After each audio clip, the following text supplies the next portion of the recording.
Hi ಎಲ್ರಿಗೂ ನಮಸ್ಕಾರ. Welcome to my mini vlog. Daily ನಿಮಗೂ ವ್ಲಾಗ್ ನೋಡಿ ಬೇಜಾರಾಗಿರುತ್ತೆ. ಅದಕ್ಕೆ ಇವತ್ತು ನಾನು ಎಣ್ಣೆ ಬದನೆಕಾಯಿ ಮಾಡೋದು ಹೇಗೆ ಅಂತ ತೋರಿಸ್ಕೊಡ್ತಿದ್ದೀನಿ.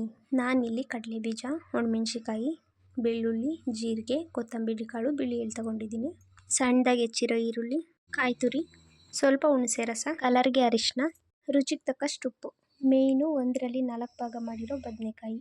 ಇದನ್ನೆಲ್ಲ ರೆಡಿ ಮಾಡಿಕೊಂಡು ಸ್ಟವ್ ಹಚ್ಚಿ ಬಾಣಲಿ ಇಟ್ಟು ಕಾದ್ಮೇಲೆ ಒಣಮೆಣ್ಸಿಕಾಯಿ, ಕಡಲೆ ಬೀಜ, ಜೀರಿಗೆ, ಕೊತ್ತಂಬರಿ ಕಾಳು, ಬಿಳಿ ಎಳ್ಳು ಹಾಕಿ ಚೆನ್ನಾಗಿ ಹುರ್ಕೊಬೇಕು. ಸ್ವಲ್ಪ ಕಲರ್ ಚೇಂಜ್ ಆದರೆ ಸಾಕು. ಇದೆಲ್ಲ ತಣ್ಣಗಾದ್ಮೇಲೆ ಜಾರ್ಗೆ ಹಾಕ್ಕೊಂಡು ಅದಕ್ಕೇನೆ ಬೆಳ್ಳುಳ್ಳಿ, ಸ್ವಲ್ಪ ಶುಂಠಿ, ತುರಿದಿಟ್ಕೊಂಡಿರೋ ತೆಂಗಿನಕಾಯಿ ತುರಿ, ಸ್ವಲ್ಪ ನೀರು ಮಿಕ್ಸ್ ಮಾಡಿಕೊಂಡು ಟೀಗೇನೆ ರುಬ್ಕೊಬೇಕು. ನನಗೆ ಸ್ವಲ್ಪ ಖಾರ ಕಮ್ಮಿ ಅನ್ನಿಸ್ತು, ಅದಕ್ಕೆ ಖಾರ ಹಾಕ್ಕೊತಿದ್ದೀನಿ. ಈ ಥರ ಗಟ್ಟಿಗೆ ರುಬ್ಕೊಂಡು ಕುಯ್ದಿಟ್ಕೊಂಡಿರೋ ಬದನೆಕಾಯಿ ಒಳಗಡೆ ಫಿಲ್ ಮಾಡ್ಕೊಬೇಕು.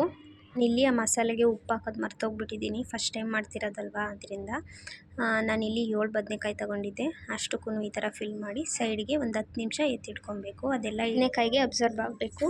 ನೆಕ್ಸ್ಟು ಬಾಣಲಿ ಇಟ್ಟು ಅದಕ್ಕೆ ಸ್ವಲ್ಪ ಎಣ್ಣೆ ಹಾಕಿ, ಎಣ್ಣೆ ಕಾಯ್ದಮೇಲೆ ಸಾಸಿವೆ, ಕರಿಬೇವು, ಹೆಚ್ಚಿಟ್ಕೊಂಡಿರೋ ಈರುಳ್ಳಿ ಹಾಕಿ ಸ್ವಲ್ಪ ಫ್ರೈ ಮಾಡ್ಕೊಬೇಕು. ಈರುಳ್ಳಿಗೆನೆ ಅರಿಶಿನ, ರುಚಿಗೆ ಎಷ್ಟು ಬೇಕಷ್ಟು ಉಪ್ಪು ಹಾಕ್ಕೊಂಡು ಸ್ವಲ್ಪ ಬೇಯಿಸ್ಕೊಂಡು ಮಸಾಲೆ ತುಂಬಿರೋ ಬದನೆಕಾಯಿನ ಒಂದೊಂದೇ ಅದರೊಳಗಡೆ ಇಡಬೇಕು.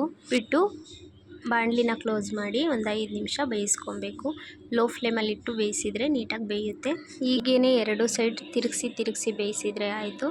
ಲಾಸ್ಟಿಗೆ ಸ್ವಲ್ಪ ಹುಣಸೆ ರಸ ಮತ್ತು ನಾವು ರುಬ್ಬಿರೋ ಮಸಾಲೆ ಇರುತ್ತಲ್ಲ ಅದನ್ನು ಸೇರಿಸ್ಕೊಂಡು ಮತ್ತೊಂದು 5 ನಿಮಿಷ ಅದು ಎಣ್ಣೆ ಬಿಟ್ಕೊಳ್ಳೋವರೆಗೂ ಬೇಯಿಸ್ಕೊಂಡ್ರೆ ಆಯಿತು. ಎಣ್ಣೆ ಬದನೆಕಾಯಿ ರೆಡಿನೇ ಆಗೋಗ್ಬಿಡುತ್ತೆ. ನಾನು ಫಸ್ಟ್ ಟೈಮ್ ಮಾಡಿದ್ದು.